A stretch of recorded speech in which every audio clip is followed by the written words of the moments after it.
માદક પદાર્થોનું વેચાણ કરતા પકડાયા બાદ પણ તે પ્રવૃત્તિ ચાલુ રાખનાર ઝાંપા બજારના ઇસાક સૈયદ અને વડિયાળી બજારના ઇમ્તિયાઝ મના શેખને એસઓજી અને પુણા પોલીસ સાથે મળી બંનેને PITN DPSના એક્ટ હેઠળ અટકાયત કરી સાબરમતી જેલમાં મોકલી આપવામાં આવ્યા છે। સ્પેશિયલ ઓપરેશન ગ્રુપની ટીમે પુણા પોલીસ મથકની હદમાંથી ગત 5મી સપ્ટેમ્બર 2020ના રોજ ઝાંપા બજારના મુસ્તફા જોહર વાણા અને ઇમ્તિયાઝ ઉર્ફે લાલા ફિરોજ મલિકને MD ડ્રગ્સ સાથે ઝડપી પાડ્યા હતા।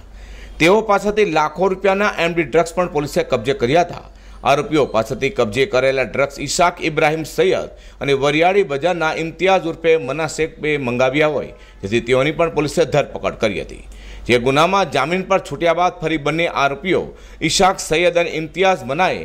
MD વેચવાની પ્રવૃત્તિ ચાલુ રાખી યુવા વર્ગને નશાના માર્ગે લઈ જઈ રહ્યા હોય, જેથી તેઓ વિરુદ્ધ કેફી ઔષધો અને મનઃ પ્રભાવી દ્રવ્યોના ગેરકાયદેસર અટકાવવા અધિનિયમ 1988 PITN DPS એક્ટ મુજબ અટકાયતના લેવા પણ પુણા પોલીસ અને એસઓજી